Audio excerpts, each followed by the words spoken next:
They killed people out enjoying a Friday evening in Paris at a rock concert, a football friendly in bars and in restaurants. By the end of the night, nearly 130 were dead, more than 350 injured.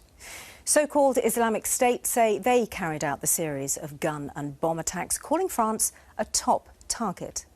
Two of those targets were the Bataclan concert venue and the Stade de France. The stadium was hosting a match between France and Germany. It was watched by President Hollande. Declaring a state of emergency, he called the attacks an act of war, vowing to wage a merciless fight against the terrorists. Here, David Cameron offered British help and summoned his cabinet for an emergency meeting. There's another emergency meeting today. You're now going to see extra police at ports and at public events in the coming days. Authorities have called for more vigilance from the British public too. And while security is paramount, is there anything else that can be done? Our question this morning: how should Britain react to the attacks in Paris? Well, as well as our panellists, also joining us from our newsroom this morning in Birmingham is Dr. Chris Allen, who's a lecturer in social policy at the University of Birmingham and author of a book called Islamophobia. Good morning to you, sir. Thanks very much for joining us. Good morning. Be with you in just a sec, but I want to start with Peter first. I heard the Home Secretary Theresa May on the Andrew Marr show talking about this public vigilance, this increased security. Is that going to be enough, do you think? I think there's a great tendency on these occasions for anyone in government and in the civil service and the security services to act on the maxim, never let a good crisis go to waste. There are people who want more surveillance, there are people who want to limit our liberties even more. They'll use this as a pretext. Frankly, this seems to me to be unthinking. We need to react with calm and with caution and with a great deal of thought to these things, not immediately to say, let's have more of the security, which has failed. France, I think, is probably a more secure country in most terms than we are. It has a stronger state, it has more surveillance. This hasn't protected Paris from what's happened. The idea that it will, the idea that these attempts can ever be wholly prevented, seems to me to be mistaken. So let's think very carefully what we do before we rush into yet another raft of measures which will make us more miserable. Will do, to some extent, the terrorists' work by changing our societies into less tolerant, less free places, and won't actually do any good. It's hard, isn't it, Yasmin, though, to have this feeling of calm when there is panic, there is a lot of fear, both in Paris, of course, in France, but also in Britain as well. And the pressure on politicians to do something and to be seen to be doing something is quite intense at the moment. Yes, and I do admire the stance Peter is taking. But I really am myself who've kind of hung on to this idea of our liberties and suspicion of the state, which I still feel very deeply, just as deeply as Peter Hitchens. I really think that we're in a different order with ISIS. I mean, on Thursday, something like 50 people were blown up in the Lebanon, and hundreds were injured. There isn't a day goes by now where they're not hyperactive here, there, or everywhere. And it's been going on since 1981. So they're uncontrollable? But certainly this, if it is an organisation, this lot, this connection, if you like, seems very much more able to do stuff. And so I reluctantly have come to the conclusion this weekend that, yes, up to a point, I'm prepared to put up with increased, I can never say this word, surveillance. Knowing full well what Peter said, that the powerful will grab as much power as they can. OK. Douglas, do we have to give up a bit of our liberty in order to increase our protection? No, I don't think so. And I pretty much agree with everything that's just been said by Peter and a lot of what's just been said by Yasmin. I think that you have to be very careful after these events, that you don't leap around, as you say, become hyperactive about it. And I also think that there is a huge problem of rhetoric from politicians about this. We'll see whether President Hollande is indeed merciless towards ISIS. We'll see whether, instead, we don't have a phase like I think we've had in the UK, and I think we've arguably had across Europe, where whenever we talk about this subject, our politicians do an extraordinary mix of grandiosity and tinkering. Well, the word they war say they say we are at war with an existential threat, and it is the threat of our time. And then they say, and in response, we must extend surveillance here, or we must do this, we must do that. This is not up to the challenge. If you accept that the challenge is there, and I think that it is, if you accept that it is that, then you do not simply tinker. What do you do? Well, all sorts of things. One of the things, by the way, and it has to be said, one of the things, you would make sure you knew who was coming into your country and you knew who was here. And it is insane that in recent years, at the same time as saying there is an element within Islamic communities, whatever percentage you think it is, which has the potential to be radicalised, which has the potential to have these medieval ideas. If you believe that is true, and now the mainstream politicians across Europe all say that is true, why on earth would you bring an unprecedented number of people from the Muslim world into Europe? Why would you do it? Osama? Because the free movement of peoples is also one of our core values in Europe, and we believe in universal human rights. European values of liberty, equality, fraternity are not just European or Western ones. They are Muslim ones as well. The vast majority of the Muslim world, the very young population, they are polled, and they want these kinds of values. They don't want dictators, and many of them are escaping terrorist groups like ISIS by coming in into Europe, and by showing them that generosity, we are actually undermining the terrorist narrative who are trying to pit them against us. So we actually have to stick to our principles and values and welcome strangers and refugees, because the vast majority will contribute to this society. We have to deal with the terrorist military threat of ISIS. Absolutely, we are at war with them. Osama, nobody wants you to be right more than I do. OK? Take a poll that came out earlier this year. The BBC conducted it after the Charlie Hebdo massacre, the last massacre in Paris. The BBC poll said that 27% of British Muslims polled said they had sympathy with the attackers in Paris. 27%. It's not a majority. I grant you. It's just a quarter. It's just a quarter. We have to deal with the challenge. Hang on, one at a time. Yasmin. Yeah.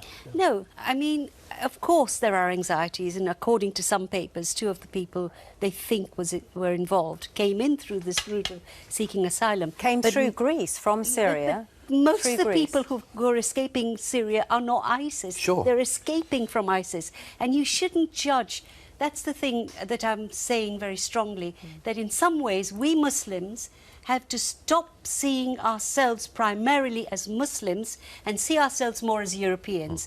There's been a terrible influence of Saudi Arabia that has been allowed to corrupt us. But equally, the Europeans should stop casting us as Muslims first and citizens next. All of that will make a difference.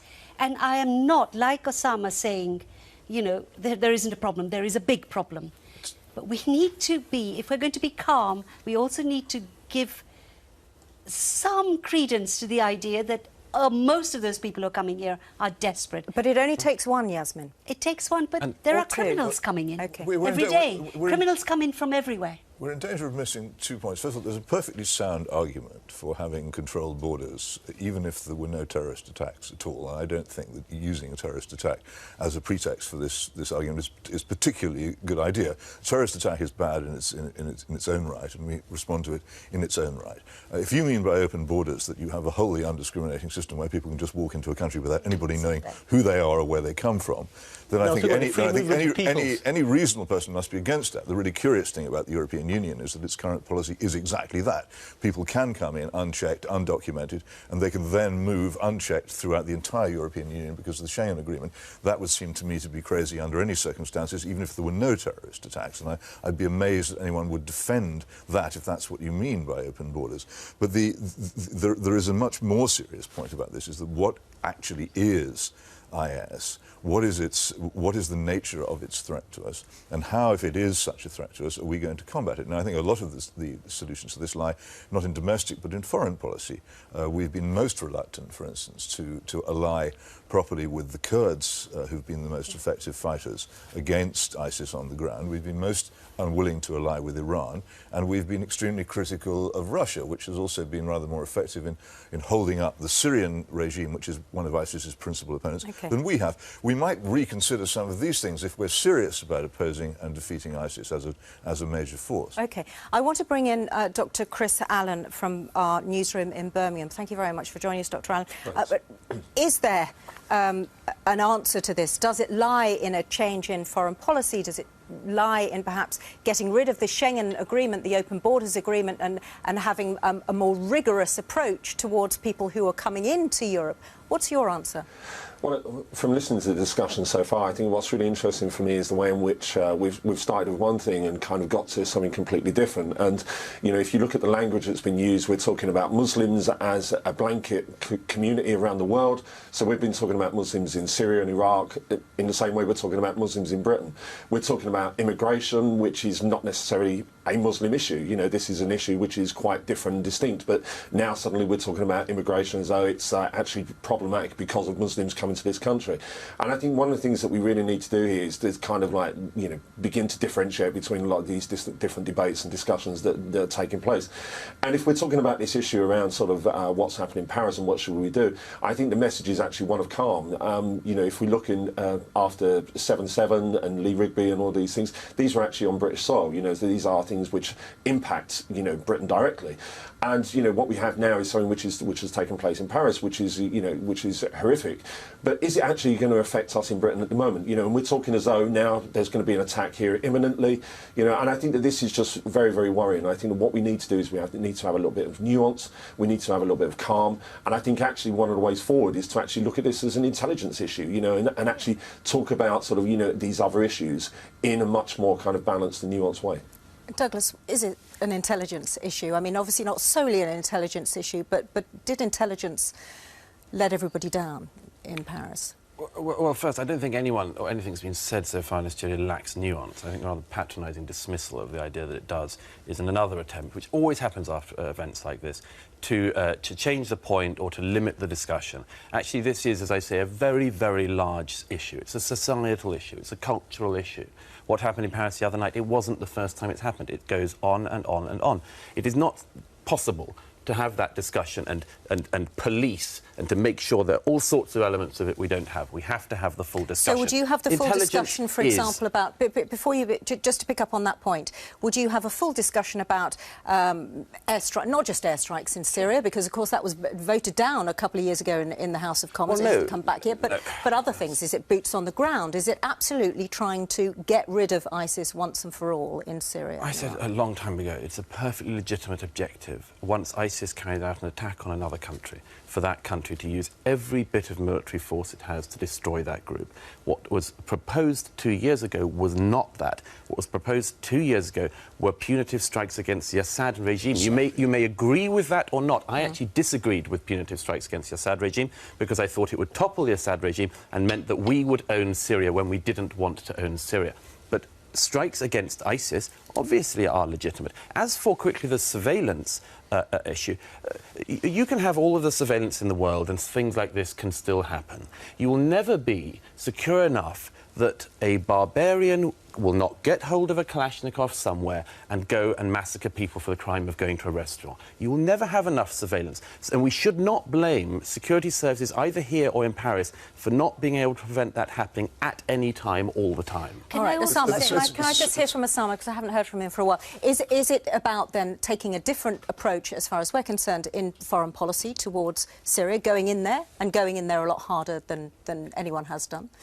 No, I think we should call a spade a spade. In Syria, you have a brutal regime of Assad, which has killed over 200,000 people.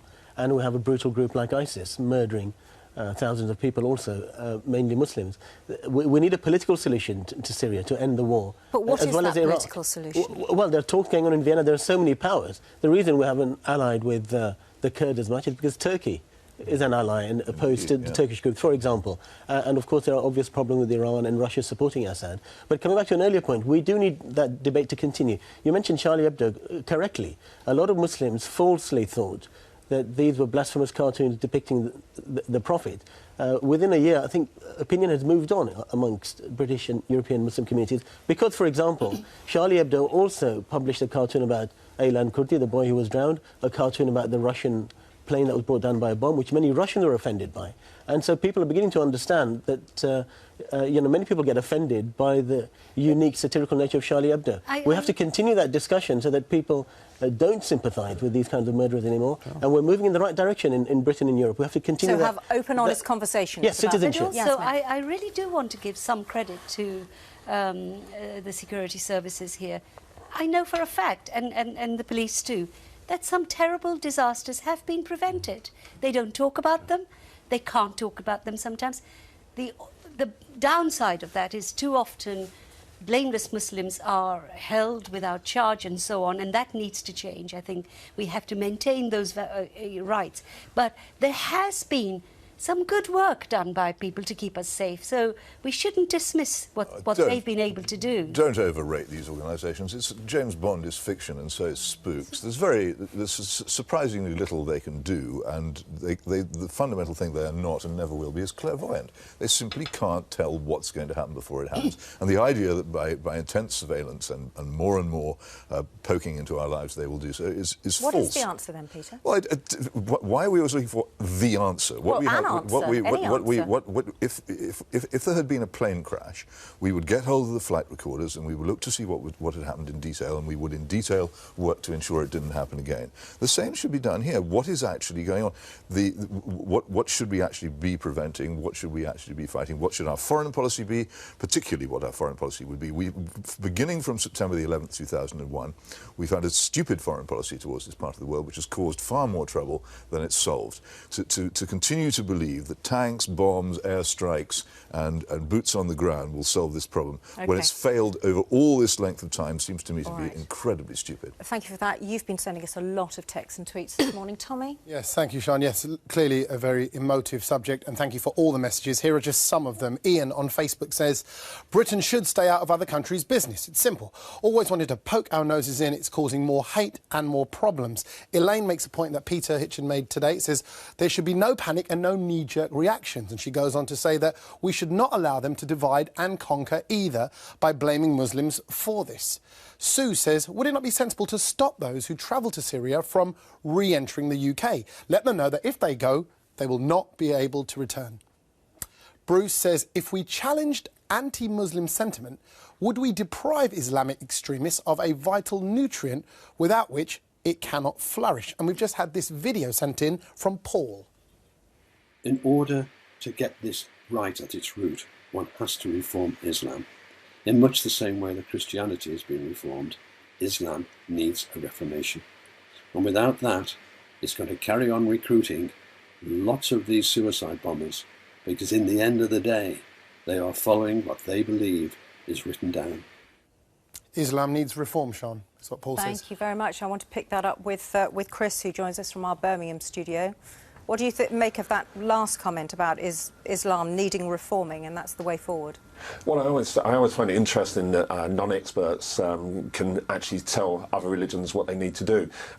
It's like I'm not a theologian for Judaism, so I wouldn't tell the Jewish faith what it needs to do. I think that a lot of people kind of take these things on and they hear these debates about a reformation of Islam. I mean, what would that actually do? Religions change and they do evolve and they develop over many years, not just over centuries. These are constantly changing. What we have here is, and picking up on some of the points from previously, is that actually, if we get rid of Islamic State, if we bomb Islamic State, well, we create a void which is going to be filled by other extremists.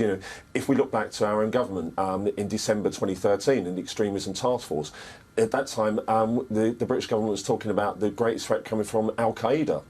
So once Al Qaeda, moves on, we get a new ideology which fills it. What would you do, Chris? Sorry to interrupt, but we also heard that there are more than 700 British people who've gone out to Syria, and 400 or so have come back.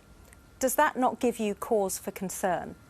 Well, I think it is concerning, but I think one of the things we've got legislation in place where actually my understanding is that when people come back from Iraq or Syria, that they can be arrested. So there's questions around why is the legislation not being used and why is the policy not there. I think one of the things that we've actually done, which is wrong, is this idea that we can actually kind of de-radicalise people here in this country. If you look over, right back to New Labour in the post-7/7 period, we've had this huge investment from the British government in this kind of prevent agenda of trying to, take people off and make them, sort of much more moderate Muslims, if that's even a term. I mean, what do we mean by this? And I think that actually this hasn't worked. This has just been sort of, bringing Muslim organisations to the table that agree with government, rubber stamping, governmental ideas. Thank you. Chris Allen is pushing a particular point of view here. It's not one I agree with. A reformation of Islam, whatever that means, would mean that when an attack like this happened, there was no legitimacy whatsoever for it happening. And the problem is, and let me give you a very quick example. Take late last year, that young Jordanian pilot whose plane came down and he was burned alive in Syria by these ISIS barbarians. When that happened, Al-Azhar, the most important school of Sunni jurisprudence in Islam, issued a criticism of this happening. But they said, by the way, they said that the people who did it should be crucified for doing this, but they said that ISIS are indeed extremist, but the problem is that they are not heretics. They are not heretics. Now, Usama knows, and Yasmin knows, and everyone else here knows, this is a central problem. Chris Allen is right on one thing. They are heretics. This is not... Hang on. So can I just finish the point? I think that was a mistranslation. Okay, what they said, they're not non-Muslim, you can't excommunicate them. Theologically, that's a problem. But hang on, let Osama respond to your point, because is it about that sort of that clarity of message about what Islam is? The message should be clearer, but the theologians of Islam today are unanimous. Every single one is condemning ISIS because they are killing so many Muslims everywhere. And Islam is going through a reformation, has been for the last century and a half. It takes centuries, as the Christian one did. The elephant in the room is Saudi Arabia. Yeah. The man we treated like the king of the universe a few weeks ago. If you want to know how the theology has been kidnapped, restricted, homogenized, forcibly changed from the diversity that Islam enjoyed, you have to look to Saudi Arabia and some of the Gulf states. We don't want to do that. No, it is an enormously important point, and Yasmin is quite right to raise it. And Saudi Arabia is, apart from anything else, hugely important in the formation of British and, I might say, French foreign policy, because it is such an important client, a buyer of arms and reform in Saudi Arabia will help Muslims worldwide. All right. Certainly. It certainly needs. The point is that this civil war is now here, and that is the problem. Thank you to all of you. And thank you for all your comments at home as well. Just to say, if you are worried about friends and family in Paris, then the Foreign Office has a dedicated number to call. Here it is, 020 7008 0000. You can also find it on our website, bbc.co.uk/Sunday Morning Live. You didn't frankly have the balls to put country before party.